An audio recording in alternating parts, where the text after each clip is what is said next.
नमस्कार दोस्तों, स्वागत है आपका हिंदी नॉलेज शो में। दोस्तों, जैसे कि आप सभी को पता होगा कि अभी कुछ दिन पहले अमेरिकी राष्ट्रपति डोनाल्ड ट्रंप ने एक प्रस्ताव रखा था कि G7 जो दुनिया का सबसे ताकतवर संगठन आप इसे कह सकते हैं, सबसे अमीर देशों का संगठन है, इसमें कुछ और देशों को शामिल करने का प्रस्ताव दिया था। इसमें था भारत, रूस, ऑस्ट्रेलिया और दक्षिण कोरिया।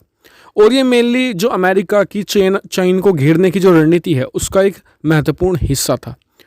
इसके सामने आने के बाद जैसे ही प्रस्ताव सामने आया तो अमेरिका और फ्रांस को छोड़कर बाकी सभी देश जो G7 का मेंबर्स हैं उनके सब में पेट में दर्द शुरू हो गया।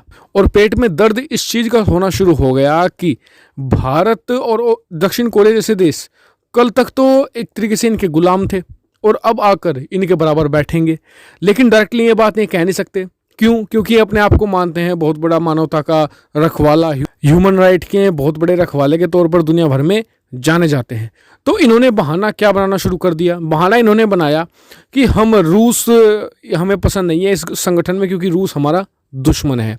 बस इनका मेनली ये था कि रूस का बहाना बनाकर सितंबर से नवंबर तक इसे टालते रहें, इस इंक्लूजन को, मतलब कि 4 देशों के शामिल होने को टालते रहें, क्योंकि इन्हें उम्मीद थी कि डोनाल्ड ट्रंप इलेक्शन नहीं जीतेंगे नवंबर तक और फिर नया राष्ट्रपति आएगा तो इस मामले को हम दबवा देंगे या फिर जो इंक्लूजन है इसे रुकवा देंगे नए राष्ट्रपति से। लेकिन अमेरिका को ये भी पता था कि वो कनाडा को मना लेगा, ब्रिटेन को भी मना लेगा और फ्रांस तो खैर मान ही गया था। अब इसमें सिर्फ एक रोड़ा था जो मेन था, वो था जर्मनी एक तरीके से साफ कह दिया जर्मनी ने कि हम कभी भी रूस को इसमें शामिल नहीं होने देंगे। और मेनली मकसद जर्मनी का भी यही था कि इसे धीरे धीरे इसे टालते रहना है नवंबर के इलेक्शन तक। और लेकिन अमेरिका के राष्ट्रपति डोनाल्ड ट्रंप चाहते हैं कि इसे एक तरीके से नवंबर से पहले कर लिया जाए, इस इंक्लूजन को, चारों देशों को शामिल करवा लिया जाए, जिससे कि वो एक अपने आप में एक बहुत बड़ी ये कह सकते हैं कि फॉरेन पॉलिसी की अचीवमेंट के तौर पर इसे इलेक्शन में रख सके। और इसी के तहत अमेरिकी राष्ट्रपति डोनाल्ड ट्रंप ने अपनी रणनीति को बदला है और जर्मनी को उसी के खेल में चेकमेट करने की तैयारी कर ली है। दरअसल अब से 5 दिन पहले जर्मनी ने ऑफिशियली ये कह दिया था कि वो रूस को इसमें शामिल होना स्वीकार नहीं करेगा। इसी का जवाब देते हुए अब अमेरिका ने साफ कहा है कि एक तरफ तो आप रूस को G7 में शामिल नहीं कराना चाहते, ठीक है, आप कह रहे तो हम शामिल नहीं करेंगे, लेकिन दूसरी तरफ आप हमें ही धोखा देकर रूस के साथ $1 अरब की गैस पाइपलाइन सौदा कर रहे हैं। दरअसल मैंने आपको कई दिन पहले वीडियो बनाकर बताया था कि रूस और जर्मनी एक गैस पाइपलाइन सौदा कर रहे हैं। ये पाइपलाइन समुद्र के अंदर से होकर जाएगी। इससे जर्मनी और रूस को ये फायदा होगा कि रूस चाहे यूरोप के छोटे छोटे देशों को हथियार भी ले तो उसकी जो एनर्जी की लगातार सप्लाई जर्मनी को होती रहेगी। चाहे रूस छोटे छोटे देशों को यूरोप के हथियार ले, चाहे रूस पर बड़े बड़े प्रतिबंध भी लग जाए, लेकिन इन पाइपलाइन के जरिए रूस लगातार जर्मनी को गैस सप्लाई करता रहेगा। इससे रूस को ये फ़ायदा होने वाला था कि रूस को इससे बिलियंस ऑफ डॉलर्स लगातार आते रहेंगे गैस बेचकर।